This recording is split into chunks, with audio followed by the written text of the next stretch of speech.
ഈ black eye conspiracy ഇത് നേരെ ലിങ്ക് ചെയ്യുന്ന പറഞ്ഞാൽ ഓരോ സീക്രട്ട് സൊസൈറ്റിയും കാര്യങ്ങളൊക്കെ ആയിട്ടാണ്. എന്താ കാര്യം എന്നല്ലേ ഞാൻ പറഞ്ഞുതരാം. അതായത് ഓരോ പവർഫുൾ ആയിട്ടുള്ള എങ്കിൽ സക്സസ്ഫുൾ ആയിട്ടുള്ള ബില്യനേഴ്സൊക്കെ കാര്യങ്ങളൊക്കെ അവർ ഓരോ കണ്ണ് കാണാൻ ഒരു കറുത്ത രീതിയിൽ ആരെങ്കിലുമൊക്കെ പഞ്ച് ചെയ്ത മാതിരിയൊക്കെ. ഇതെന്താ സംഭവം എന്ന് നമ്മൾ അന്വേഷിച്ച് പോകുമ്പോൾ നമുക്ക് മനസ്സിലാക്കാൻ കഴിയുന്നു. ഇതൊക്കെ ഓരോ സീക്രട്ട് സൊസൈറ്റിയിലെ റിച്വൽസോ അല്ലെങ്കിൽ ഓരോ സാത്താനിക് റിച്വൽസും കാര്യങ്ങളൊക്കെ കാരണമാണ് ഇതേപോലെ അവർക്ക് സംഭവിക്കുന്നതെന്നാണ് കോൺസ്പിരസി പറയുന്നത്.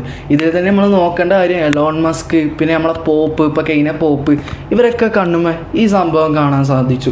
ഇത് പറഞ്ഞാൽ റിയൽ പറഞ്ഞിട്ടുള്ളൊരു പാരസൈറ്റ് ഉണ്ട്. ഇത് നമ്മളെ കണ്ണിൻ്റെ ഉള്ളിൽ കൂടി കയറ്റുകയാണ്. ഇതിലൂടെ നമ്മളെ സെൻട്രൽ ന്യൂറോ സിസ്റ്റം കൺട്രോൾ ചെയ്യാൻ പറ്റും. അല്ലെങ്കിൽ ഉള്ളൊരു കോൺസ്പിരസി പറഞ്ഞിട്ടാണ് ഈ ഡിമോൺ, ഓരോ സാത്താനിക് പവർ നമ്മളെ കണ്ണിൻ്റെ ഉള്ളിൽ കൂടി അവർ റിച്വൽസും കാര്യങ്ങളൊക്കെ കയറിയിട്ട് അതും നമ്മളെ ഡയറക്റ്റ് കൺട്രോൾ ചെയ്യാമെന്നാണ് പറയുന്നത്.